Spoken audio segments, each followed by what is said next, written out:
esperanza fiel y roca eterna. Mi alma, oh Dios, esperará por ti. En mi soledad, tú mi consuelo, refugio fiel, mi fundamento. Mi alma, oh Dios, esperará por ti.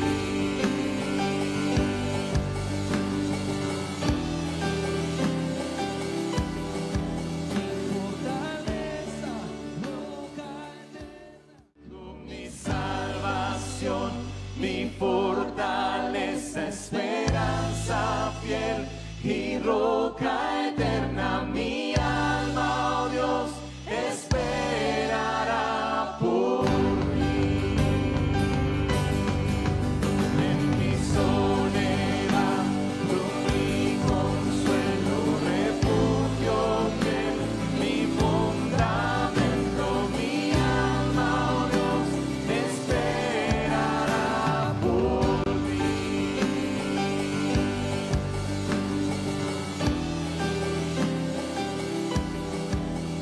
Fortaleza, roca eterna. Tú mi salvación, mi fortaleza, esperanza fiel y roca eterna. Mi alma, oh Dios, esperará por ti. En mi soledad, tú mi consuelo, refugio fiel, mi fundamento. Mi alma, oh Dios, esperará por ti.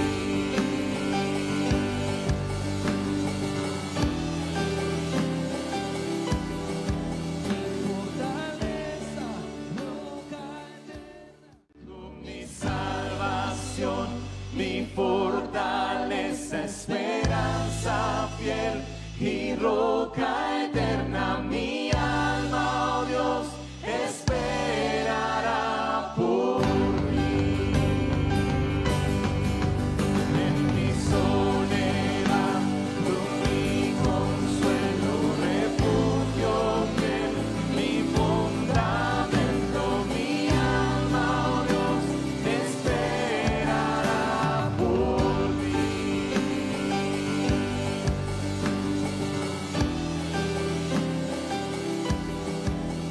Fortaleza, roca eterna. Tú mi salvación, mi fortaleza, esperanza fiel y roca eterna. Mi alma, oh Dios, esperará por ti. En mi soledad, tú mi consuelo, refugio fiel, mi fundamento. Mi alma, oh Dios, esperará por ti.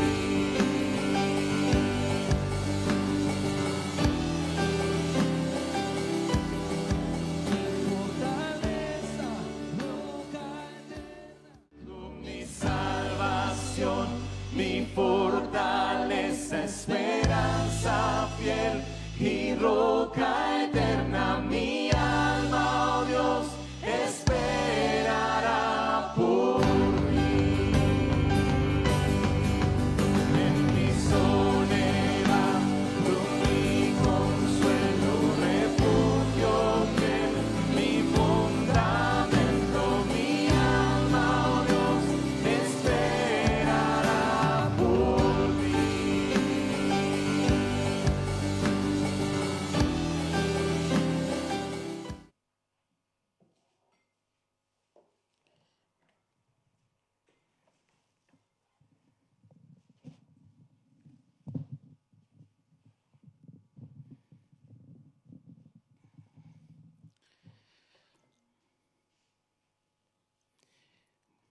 Bien, buenos días, todavía son los buenos días, 5 para las 12, así que buenos días a los que no haya saludado. Quiero que abra su Biblia en el Evangelio según San Mateo, que nos corresponde seguir analizando.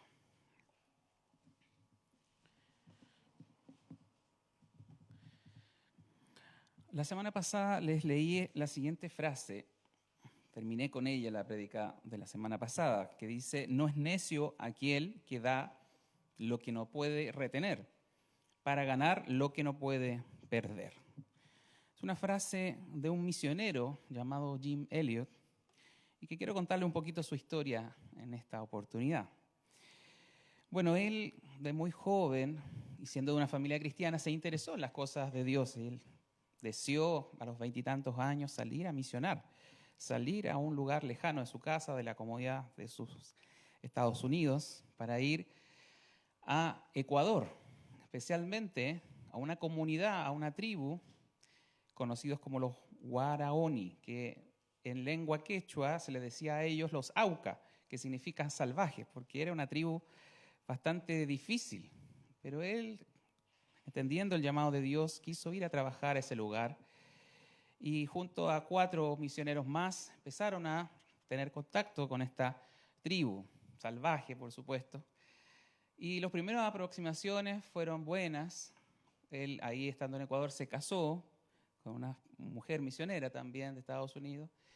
Y en ese intertanto que iban haciendo acercamientos pacíficos inicialmente, hasta les dieron regalos, tenían avioneta, los llevaban a volar con una avioneta, hasta que, después de tener un puesto de avanzada en medio de ellos, el día 8 de enero de 1956, 10 guerreros Guaraoni que decidieron terminar con la vida de Jim Elliot y sus 4 compañeros.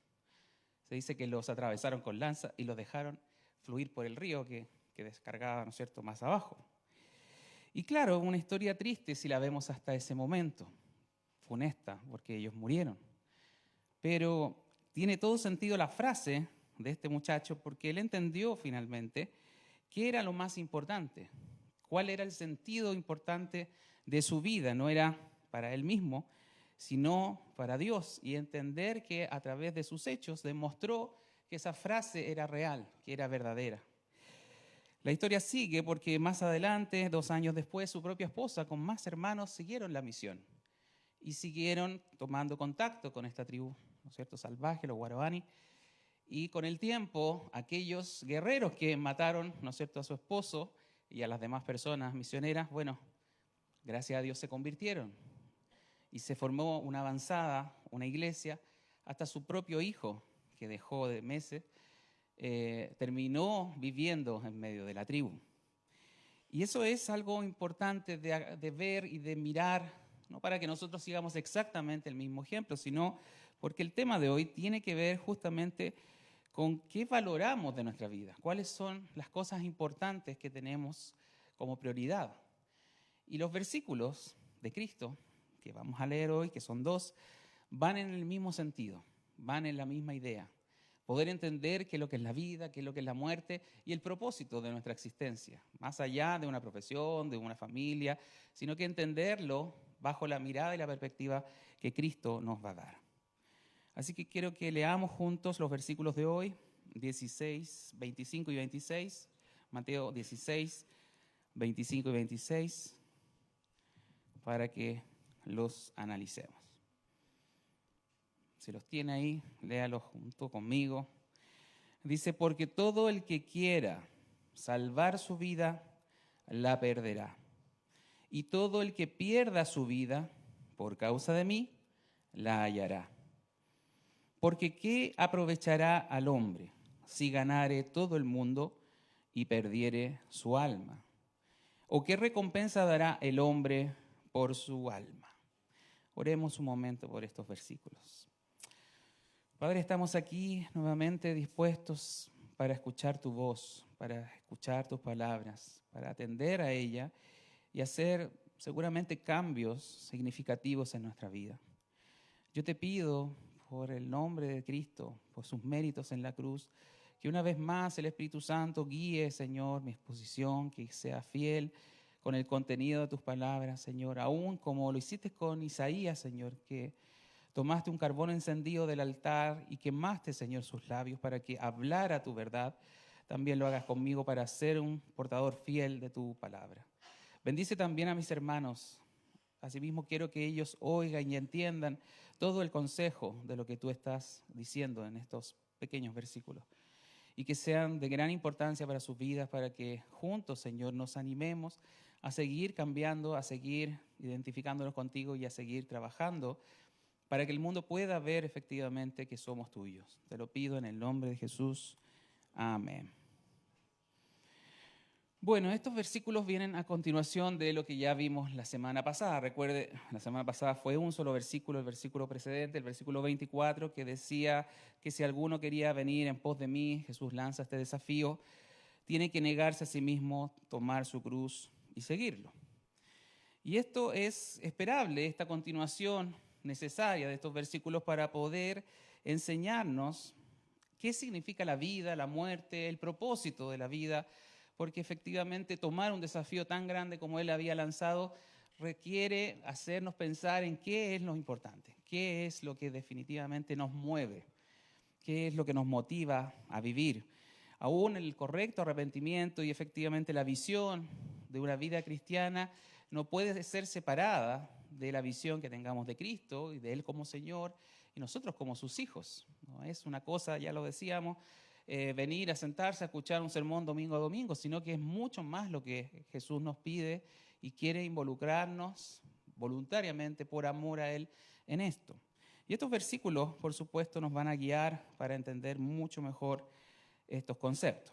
Pero lo primero que quiero hablar con ustedes es reflexionar acerca de algunos conceptos que a veces lo usamos y no los entendemos o no tenemos la profundidad necesaria para hablarlos y comprenderlos. Me refiero a entender, por ejemplo, qué es lo que es la existencia o qué es lo que definimos por vida o por muerte. Son tres conceptos que quiero, si quiere verlo así, tal vez filosóficamente, meditar inicialmente en esos significados para poder entender lo que Jesús nos quiere decir.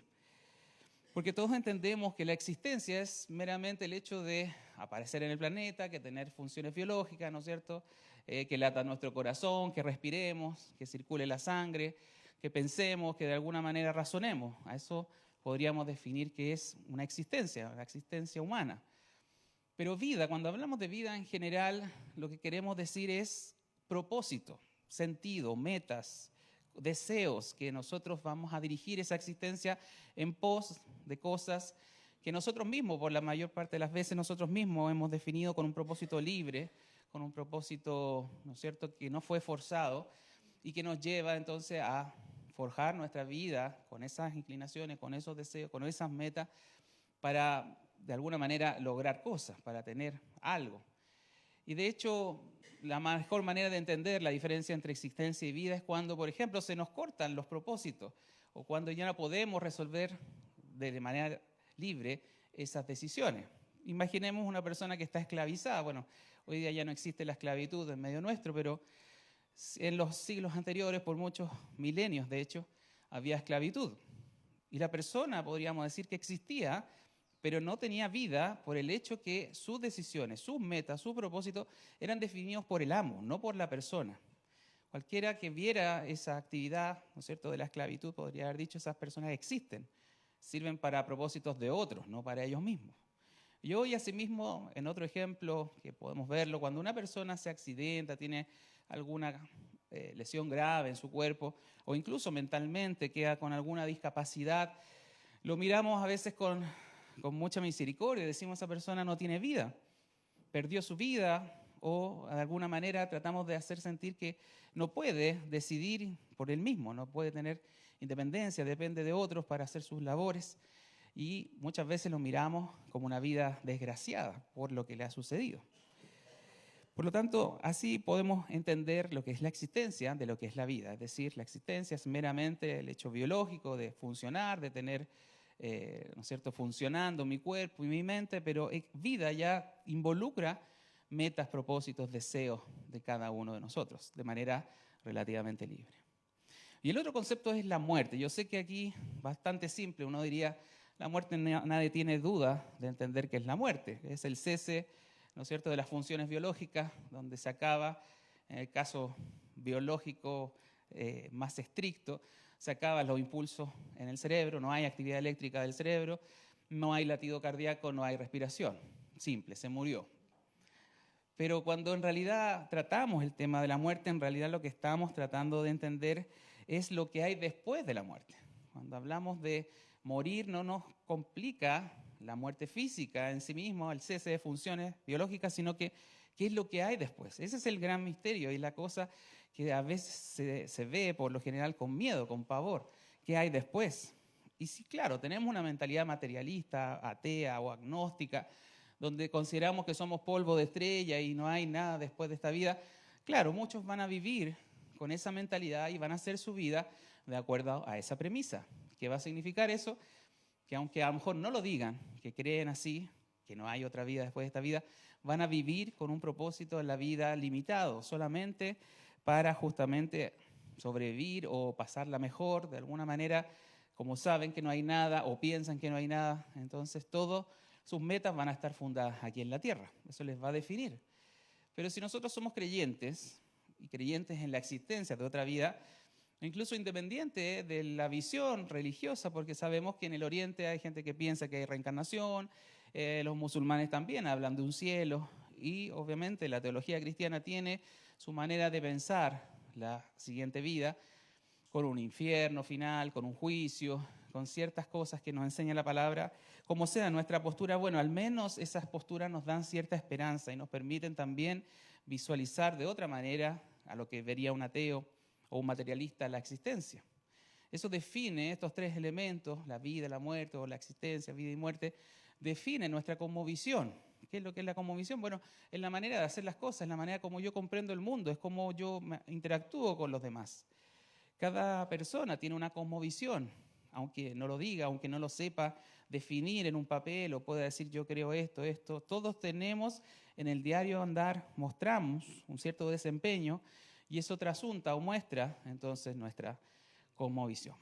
Ahora, con esas definiciones básicas o con ese entendimiento común, volvamos a los versículos de hoy para poder entender lo que Jesús quiere decirnos. Él quiere mostrarnos de la valoración de la vida, el propósito de la vida. Y justamente nos quiere llevar a entender que esta existencia nuestra tiene que tener un sentido verdadero y pleno solamente en Él. Y Él parte diciendo, ¿no es cierto?, en el versículo 25, porque todo el que quiera salvar su vida, la perderá. Y todo el que pierda su vida por causa de mí, la hallará. ¿Qué quiere decir esta frase? Parece contradictoria, parece un poco que se está oponiendo en sí misma. La frase es como un poco ilógica para algunos. ¿Qué es eso de salvar su vida, por ejemplo? ¿A qué se refiere? Bueno, en este concepto que definimos de nuestra vida, con propósito, con sentido, lo que Jesús nos quiere decir que si usted quiere salvar su vida, es decir, si usted quiere proteger su vida, quiere cuidarla, quiere de manera individual mantenerla a su antojo, a su decisión, a sus formas, que todos tenemos formas, entonces, si quiere salvar su vida, le da una mala noticia, lamentablemente. La va a perder, la va a desperdiciar, va a errar, va a tener realmente al final una mala inversión de su vida, es entenderla diferente a lo que Dios quiere que la entendamos. Y de verdad nosotros hacemos todos un curso de acción en nuestra vida que es libre y que lo tomamos como decisión propia. Todos, incluso acá los jóvenes presentes, van a tomar sus propias decisiones con respecto a estudiar, a con quién casarse, después trabajar, probablemente tener hijos, no tener hijos, y así todos estructuramos nuestra vida de acuerdo a lo que más nos gusta, a lo más nos place. Queremos siempre decidir y tenemos esa independencia que entendemos de la vida, que la vida nos dio. Pero aquí Jesús nos dice, oye, hay un problema con esa idea. La idea es que si tú quieres salvar tu vida, si tú quieres guardarla, preservarla, así como la estás llevando, la vas a perder. Y eso es una noticia que va a resultar incómoda porque todos queremos, ¿no es cierto?, nuestra independencia y nos sentimos libres con el derecho famoso, el derecho humano de la libertad. De hecho, por ejemplo, hace algunos años, no tantos años, usted recordará que a los padres les interesaba casar bien a sus hijos y esa decisión que es importante en la vida, pasaba que los padres decidían con quién casar a los hijos. Y eso tal vez hace 100 años era común y era era normal, pero hoy día vaya usted a decirle a los hijos, usted se va a casar con tal o cual niñito, le van a tirar los derechos humanos encima, los derechos del niño o del adolescente, no sé. Hoy día no existe eso, ¿por qué? Porque como sociedad seguimos planteando esta idea de la independencia, de la necesidad de cada uno tomar decisiones, y aquí chocamos con esto que Jesús nos dice, mira, no sigas así porque vas a perder tu vida. ¿Y qué se refiere entonces a perder su vida? ¿Y cuál es el remedio que Él nos propone? ¿Cuál es el cambio? Nos dice perder su vida a cambio de, ¿no es cierto?, hallarla, pero por su causa. Y entonces, sin lugar a dudas, lo que Jesús quiere que entendamos es que Él es el centro de la existencia humana. Ese es el verdadero sentido de esa frase, que Él es lo importante. Que las demás cosas, que nosotros, ¿no es cierto?, tengamos trabajo, tengamos hijos, tengamos familia, nos casemos, no nos casemos, etcétera, como hagamos nuestra vida, no es el meollo del asunto. Es Él como centro, como causa, como lo importante, lo que realmente debemos entender en esta frase. Y nos obliga, por lo tanto, a tomar decisiones, nos está empujando a decidirnos. Le había dicho a sus discípulos frase antes, ¿no es cierto?, que tienen que tomar su cruz y seguirlo. Y aquí sigue insistiendo en el tema, ya tu vida no parece tener libertad, sino que depende de mí, depende de mi causa, tienes que servirme. Y tenemos que concordar que eso que le dice a los discípulos no es solamente a ellos, a los 12 que lo escucharon de boca directa de él, sino de cualquiera que quiera tener una relación con Dios, con Cristo, entonces también está implicado en este mismo desafío, en esta misma verdad. Ahora usted, después de escuchar la historia que le mencioné al principio de Jim Elliot, usted me va a decir, entonces tengo que dejar todo y voy a buscar un lugar en la selva para irme. Esa es la idea de lo que estamos hablando aquí. No se preocupe, no va por ahí el asunto, afortunadamente. No queremos que se transformen todos en misioneros y vayan a inmolarse o eventualmente dar la vida por Cristo, aunque sí puede haber ese sentido en algunos casos, sino que principalmente encontrar, ¿no es cierto?, significado o propósito de vida en Cristo es dejar de ser, y este es el concepto, independientes de Él, independientes de Dios. Y usted me dirá, pero es que eso no es así, yo nunca lo he pensado, ni siquiera se me pasa por la cabeza, yo respeto a Dios, yo honro a Dios. Pero mire, la verdad es que el ser humano, desde el huerto, desde Adán y Eva, y conocemos la historia, lo primero que pensó, aún reconociendo a su Creador, aún hablando directamente, mire, cara a cara, Dios se paseaba al aire del día, dice en Génesis, y conociendo, ¿no es cierto? Por ejemplo, Adán reconoce que Dios sacó a su esposa de su costilla, le llama varón, etcétera. Todo el relato que leemos en el Génesis da comprensión de que ellos entendían quién era su creador, quiénes eran ellos, que eran dependientes de Dios. Y aún así, cuando viene la serpiente y le da, ¿no es cierto?, ese discurso bonito, adornado, de que van a ser como Dios, ¿qué es lo primero que hace? Eva primero y después Adán, comer del fruto porque les pareció linda la historia. Linda esa manera de pensar, ser independiente de Dios, ser como Él y poder crear cosas, hacer cosas. Eso quisieron y eso decidieron finalmente al comer del árbol. Y todos nosotros, más, cual menos, o más notoriamente o menos notoriamente, hacemos lo mismo. Queremos ser independientes de Dios, no queremos que nadie nos diga nada. No queremos que nos pongan normas. Eso lo vemos desde pequeños en los niños chicos. Que usted le reta o le dice algo, cómete la comida, ya eso es una tortura para muchos. Y queremos ser independientes y ese es el problema. Queremos nosotros definir nuestra vida, queremos nosotros poner planes, metas y lograrlo. Y ahí queremos el reconocimiento de tan buenos que fuimos o tan sacrificados que fuimos o nos disciplinamos tanto y logramos un éxito profesional o en deporte o lo que sea. Ese es el ser humano, esa es la característica común que tenemos. Queremos ser independientes de Dios. Y Cristo nos está diciendo, no, así no es la cosa. ¿Y por qué no es la cosa así? ¿Por qué cree que la historia debemos contarla de otra manera? Porque definitivamente la vida que tenemos no es nuestra. Póngase a pensar. Hablamos del derecho humano, hablamos mucho de los derechos humanos y especialmente del derecho a vivir como el gran primer derecho. Pero ¿usted compró su vida? ¿Usted decidió venir a este mundo, aparecer en medio del planeta?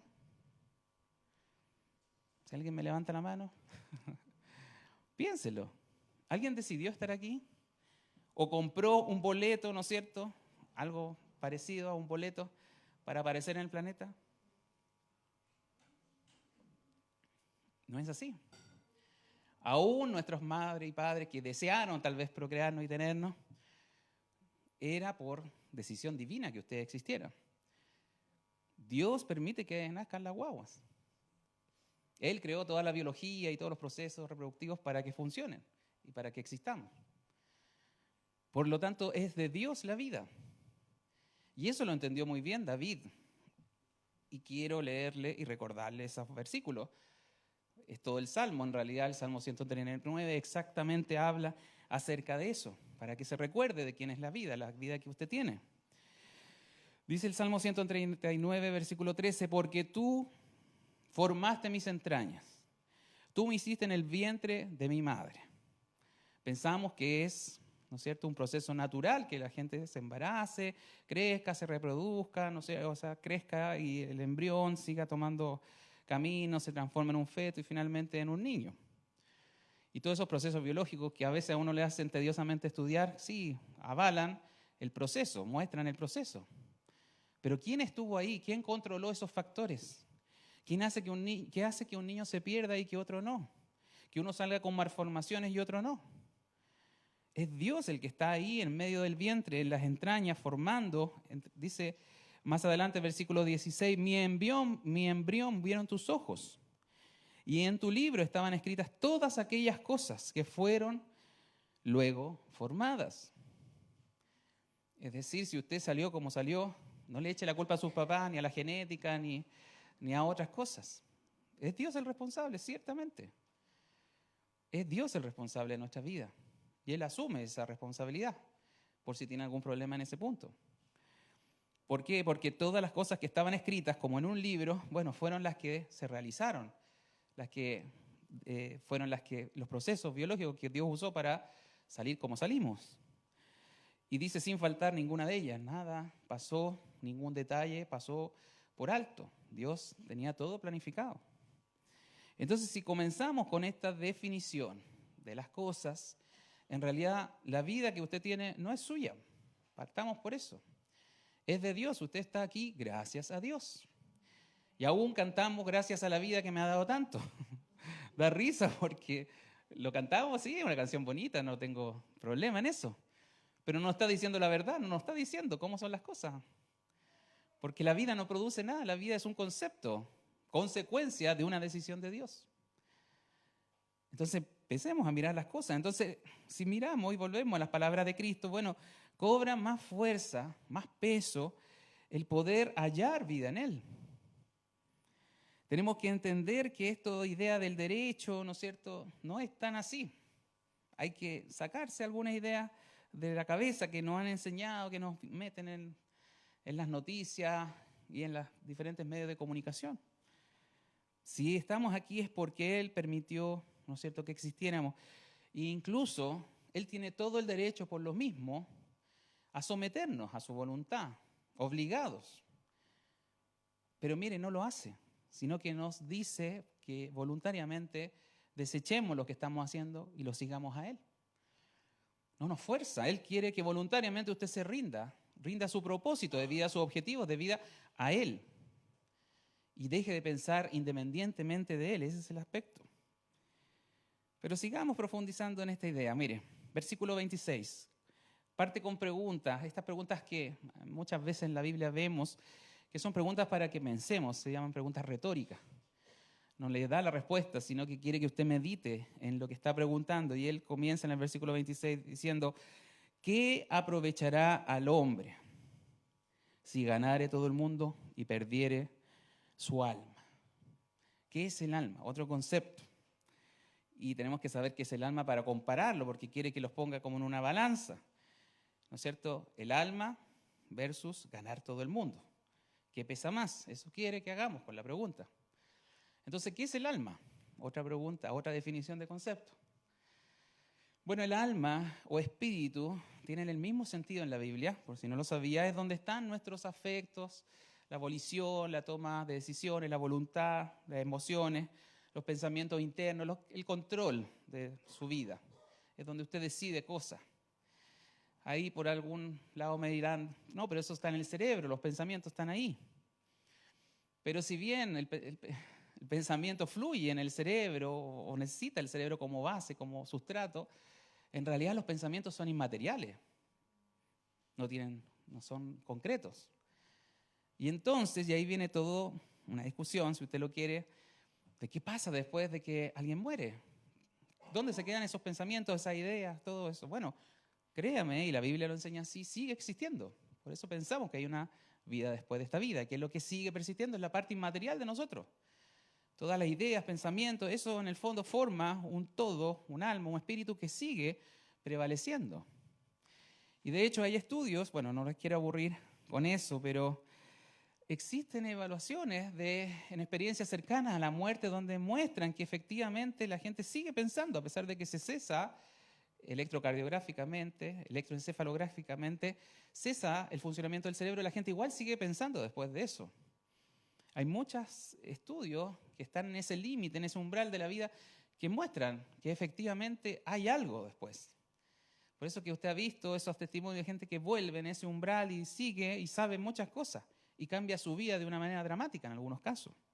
Eso ya nos da una cierta idea de que hay algo más. Y de hecho, cuando Jesús les dice esto a sus discípulos, bueno, no era tan difícil en esa época porque todos comprendían que había una vida después de esta vida. Era un pensamiento bastante común, bastante normal. Hablaban del Seol, ya lo hablamos, el Seol, un lugar transitorio de los muertos y después venía un juicio final y la herencia en el cielo. Y aún si no eran judíos de crianza en el mundo antiguo, sí pensaban que habían otras fuerzas, hablaban de Dios, etcétera, y que había una vida después de esta muerte. Eso por lo menos el mundo antiguo lo pensaba así. Por lo tanto, hablar del alma era hablar de la vida después de esta existencia.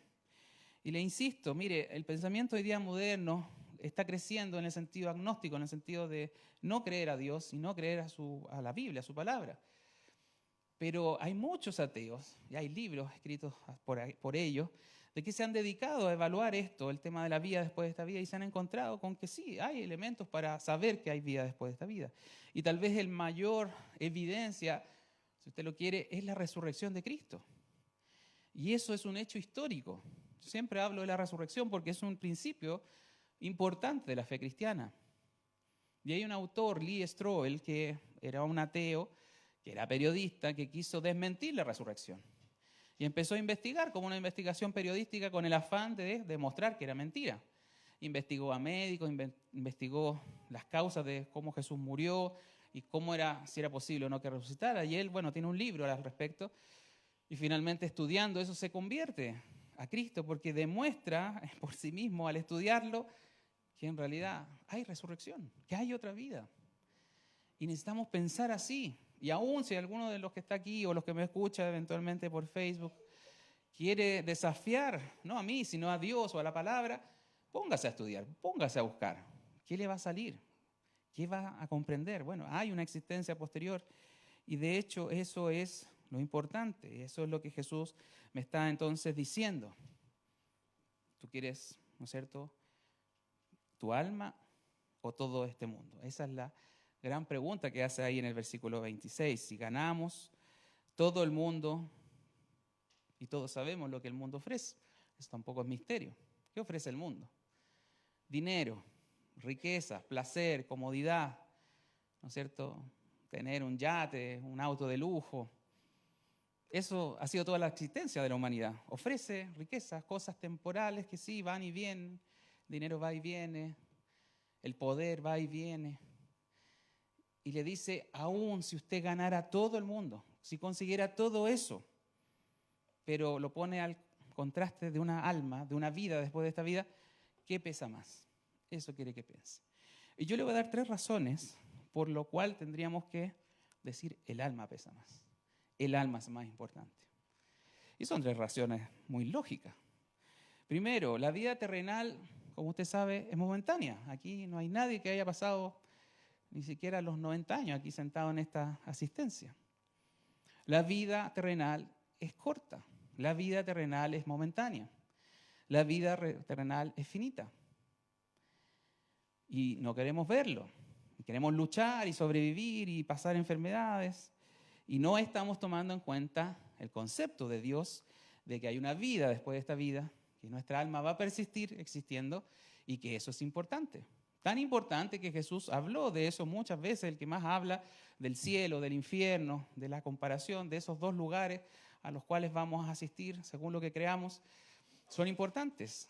Son importantes, tan importantes que Jesús, por ejemplo, para advertirnos del infierno, le dice que sería mejor que usted se sacara un ojo, que sacara un pie, se sacara una mano, si fuese necesario, con tal de que todo su cuerpo no se vaya al infierno. Mire la gravedad en que pone el infierno. Perder una mano, perder un ojo, oiga, no es cosa menor. Pero dice, es mejor perder eso que toda su vida y todo su cuerpo y toda su alma, lo que viene después, se vaya a la otra vida en el lado malo. Entonces es importante darle peso al alma, a lo que viene después. Segundo elemento, cuando trabajamos duro, por ejemplo, para conseguir un éxito humano, que es lo que estamos pesando, ¿no es cierto? El éxito, ganar todo el mundo versus el alma. Si pesamos todo lo que cuesta conseguir dinero, conseguir recursos, tener poder, hacer una vida en pos de eso, bueno, efectivamente, lo que podría pasar es que nos desgastamos tanto en eso que finalmente usted no disfruta nada de su vida. Y eso es así. Las personas que llegan a cargos políticos muy altos o tienen mucho dinero, a veces sus vidas familiares, sus vidas personales están tristemente vacías, destruidas. Hay un énfasis demasiado en este mundo promocionando esas partes que lo muestran la parte bonita, el yate de lujo y todo, pero ¿cuánto costo involucró eso? Y Jesús hace una parábola muy honesta, muy sincera, en Lucas 12, 16 al 20, acerca de un hombre que efectivamente empezó a pensar así. Había conseguido mucho grano, había tenido mucho éxito comercial. Y dijo, ya, tengo tanto, voy a tener que destruir mis graneros, voy a construir otros más grandes para que me dure para siempre ese dinero, esos granos que cultivé. Y echa abajo sus graneros, hace unos más grandes, deposita ahí sus granos y dice, ya, alma, estoy listo para la jubilación, me quedo tranquilo, no trabajo más. Y Jesús les dice en la parábola, y lo que no sabes que hoy día, le dicen, vienen a buscar tu alma. Y lo que guardaste y lo que, ¿no es cierto?, atesoraste, ¿de quién va a ser? Y eso es el triste espectáculo que vemos constantemente en el mundo. Afanados en una vorágine de conseguir cosas materiales, pero eso se acaba. Y eso es muy poco, de corta duración también. Y se le va a ir la vida consiguiendo ese objetivo. Entonces, ganar todo el mundo tampoco es algo de peso, es algo que usted pueda disfrutar. Y tercera razón, que tenemos que escuchar a Jesús en Juan 10:10, que dice que yo he venido para que tengan vida, hablando del mismo concepto, y para que la tengan en abundancia. Y si bien el concepto cristiano entiende que hay una vida eterna con Él, etcétera, pero también yo creo que en ese versículo apuntaba a nuestra vida terrenal. Es decir, si yo conozco a Jesús, si yo entiendo a Jesús, yo me vinculo con Él, yo le rindo mi vida, yo le aseguro que su forma de pensar va a cambiar. Su perspectiva de la vida, la cosmovisión que tenga de la vida va a ser diferente, efectivamente. Ya no va a mirar con miedo el futuro. ¿Por qué? Porque tiene una vida eterna con Él. No va a estar asustado de cualquier enfermedad, de cualquier padecimiento. No va a estar corriendo con desenfreno como los demás consiguiendo cosas materiales. Yo no le digo que no trabaje, que no busque comprar un auto, una casa, no. Sino que esa desesperación, ese aferrarse a la materialidad, eso no debería estar si usted entiende quién es Jesús. Y si Él vino a dar vida en abundancia, es que le da una perspectiva de paz, de tranquilidad, que a veces nadie la va a entender. Entonces, por supuesto que es mejor valorar el alma. Y en cambio, las cosas que el mundo da, que son transitorias, que perecen, que usted se puede gastar mucho en conseguirlas, no van a tener valor. No van a tener valor. Entonces tenemos que pensar en esa pregunta para decidir mi propósito. ¿Para dónde sigo viviendo? Y viene la última pregunta, en la parte final del versículo, que es aún mucho más dura si la meditamos bien. Leamos, dice, ¿O qué recompensa dará el hombre por su alma? ¿Qué es lo que le está diciendo Jesús? ¿Usted puede comprar su alma? ¿Usted puede comprar la vida después de esta vida? Mire, yo sé que en este tema hay muchas películas de Hollywood que muestran al diablo, ¿no es cierto? Hay una película muy chistosa acerca del alma que es vendida al diablo, ¿ya? Y hay mucha gente que habla de eso, y aún los brujos dicen que hacen pacto con el diablo para la vida. Y yo le voy a decir que sinceramente eso es mentira, porque el diablo es mentiroso, primero. Y segundo, porque estamos viendo que la vida es de Dios. Solamente Él tiene el derecho sobre la vida y la muerte. El diablo lo puede engañar, sí, le puede seducir con cosas de este mundo, que es lo que hizo con Cristo, incluso en la tentación. Le dijo, todos los reinos del mundo son míos, yo te los doy. Sí, Él tiene cierta gobernanza, ciertas cosas en este mundo, pero son de este mundo y nada más. Pero la vida después de esta vida no la tiene el diablo, es de Dios. Entonces, cuando pregunta qué recompensa dará el hombre por su alma, entonces tendríamos que preguntarnos, bueno, ¿cómo puedo asegurar ese futuro, esa vida después de esta vida con Dios? ¿Usted puede pagarla? Y sencillamente la respuesta es que no, porque la vida no es suya. La vida es de Dios. No puede comprarle a Dios la vida que Él mismo le dio. Sería también un contrasentido. Además, también Dios no es corrupto para que usted, ¿no es cierto?, le diga, me porté mal y yo quiero ir a tu cielo y te das un billetito por abajo. No, eso no existe con Dios. Es incorruptible, es un juez justo. Entonces, nos pone esto en la parte más difícil, que es el callejón sin salida de la vida, de la existencia.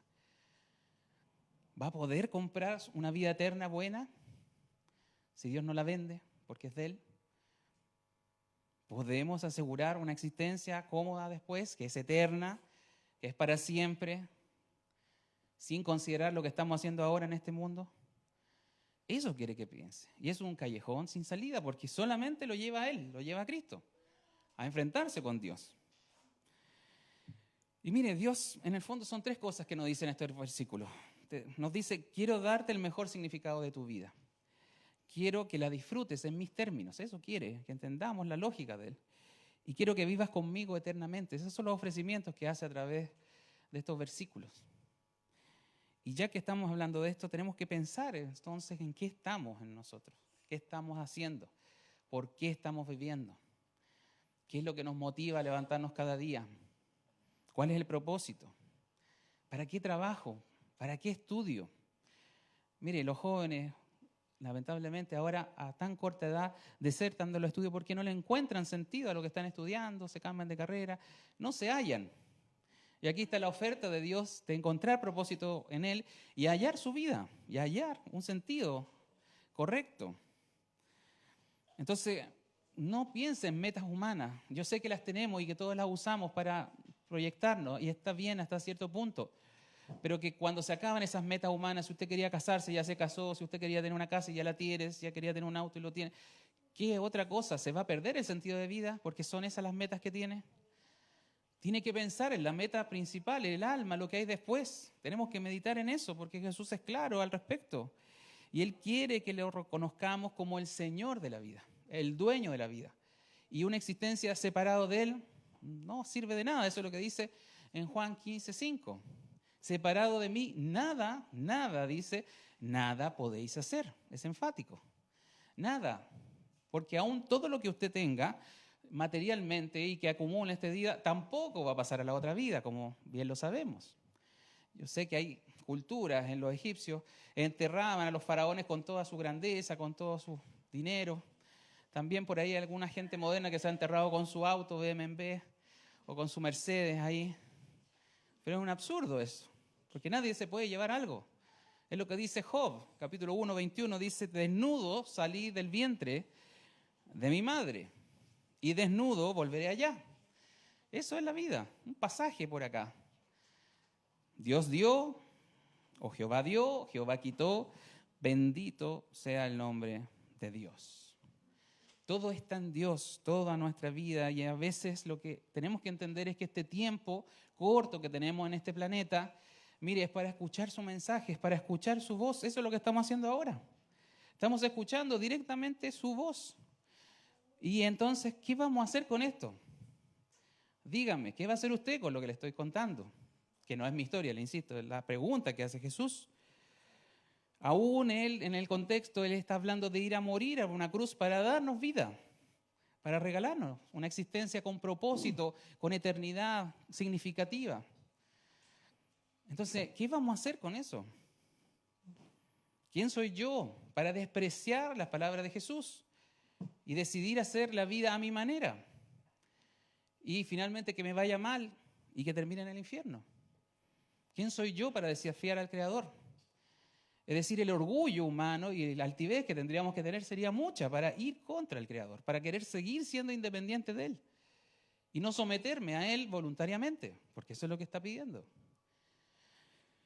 Por lo tanto, estas palabras son, insisto, son demasiado importantes para no considerarlas o pasar estos versículos por alto rápidamente. Y por eso nos hemos quedado harto hablando de estos pocos versículos, porque son profundos, porque Jesús está definiendo quién es Él, que es el Señor, que es el Mesías, el Hijo de Dios, y lo que necesita de nosotros sus discípulos. Le digo, no es fácil ser cristiano, no es fácil tomar en serio a Jesús y seguirlo, pero Él le está dando todos los argumentos, aún la evidencia, Él mismo muere y resucita para que usted vea que es cierto. Que es cierto. ¿Cómo vamos a despreciar esta oferta? ¿Cómo vamos a seguir siendo ciegos, miopes, desgastando en el día a día, trabajando como chinos, decimos como esclavos, como negros? Somos medio racistas acá en Chile con esto. Pero ¿cómo vamos a seguir en lo mismo? En lo mismo, exactamente igual, como que no pasa nada. Si la vida no es así, si la vida tiene otra profundidad, otra perspectiva con Dios. Él quiere darnos vida verdadera. Vida en abundancia, con propósito, con esperanza eterna. Y si usted se equivoca en esta pregunta, mire, podemos equivocarnos en otras cosas en la vida, en cómo votar el otro domingo y así, tantas cosas que nos hemos equivocado. Pero equivocarnos en esta pregunta, equivocarnos con Cristo, es fatal, es realmente ruinoso. O sea, no podemos tomar a la ligera este concepto, estos conceptos de Dios. Son efectivamente a dónde apunta Cristo con estas palabras breves, directas. Usted no le puede comprar la vida. Él se la quiere dar, le quiere dar un cambio de sentido. Y si no lo considera, bueno, la va a perder. Lamentablemente, Él es honesto y le dice, la va a perder. Todo el desgaste, todo el sufrimiento, todo lo que usted por años a lo mejor ha hecho, se le va a ir entre las manos un día, cuando se acabe esta vida terrenal. Y se enfrente a Él directamente, desnudo y sin nada, sin haber creído, sin haberlo considerado, queriendo ser astuto, más astuto que Él y queriendo ser independiente de Él, del Creador. Entonces, mis hermanos, esto no es broma, esto es una dosis de realidad si quiere. Y Dios nos ayude, como siempre pedimos, porque tenemos que considerar sus palabras. Una de las cosas más importantes que el cristianismo hace es que Dios no se le puede ir por el lado, dar la vuelta. Lo vamos a enfrentar, si no en esta vida, en la siguiente. Si el ateo no quiere creer y el ateo desprecia esto, algún día, cuando pase el umbral, se va a dar cuenta de su necedad, de su soberbia, de su orgullo. Pero nosotros que tenemos el privilegio, y hablábamos eso el martes, no todos tienen el privilegio de escuchar directamente a Jesús. No todo el mundo. Hay lugares, regiones que nunca han escuchado de la palabra. Pero aquí Jesús nos está hablando directamente con estos versículos. Y aún somos privilegiados por eso. ¿Qué va a hacer con ellos? Bueno, se lo dejo al Señor y oremos por esto.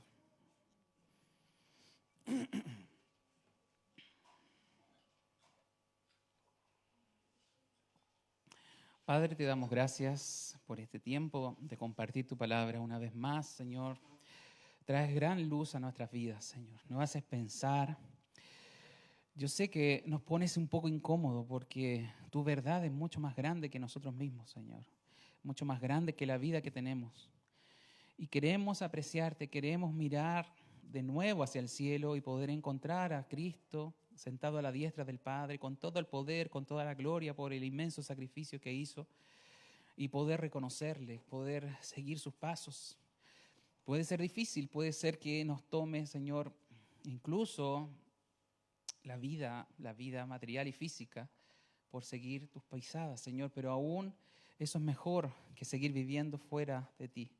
Separado de ti nada podemos hacer, y quiero pedirte que hoy en cada uno de mis hermanos y aún los que nos escuchan por las plataformas de medios, puedas ese mensaje, Señor, hacerlo anidar en sus corazones como una semilla, incluso como un grano pequeño de mostaza, que aún siendo la más insignificante, esta prédica puede ser la más insignificante de todas, pero Señor, puede producir vida, puede producir un árbol, puede producir una planta que traiga, Señor, incluso a otras aves a que se cobijen a su sombra. Bendice tu palabra.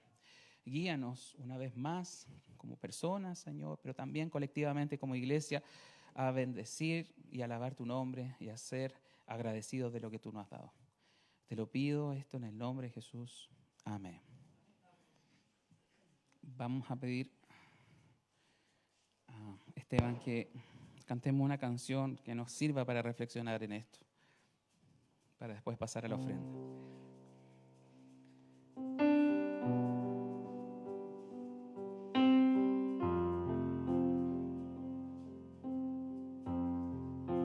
Glorificamos al Señor por ese glorioso intercambio que Él hizo con su sangre para darnos vida y vida en abundancia. Amén. ¿Cómo puede ser que el bueno y justo se hizo hombre y fuera a morir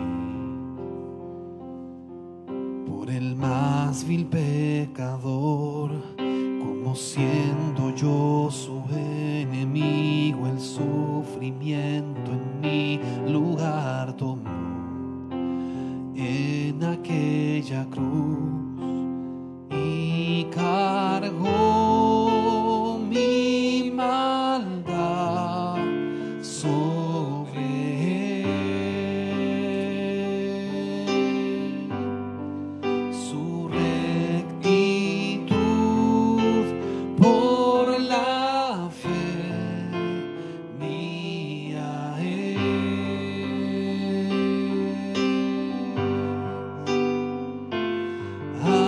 Aleluya, glorioso intercambio, oh cuán gran misterio, que por gracia salvo soy. Aleluya, gloria sea a Cristo por su sacrificio, declarado justo soy en él.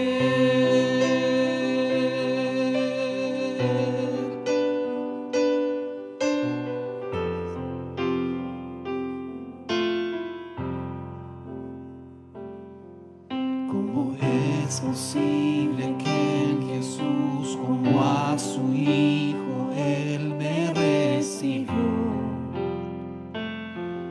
Y su nombre llevo hoy, su perfecta vida de obediencia al Padre, al yo creer, Él me otorgó y perdón me dio, pues cargó mi maldad sobre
por su sacrificio, declarado justo soy en él.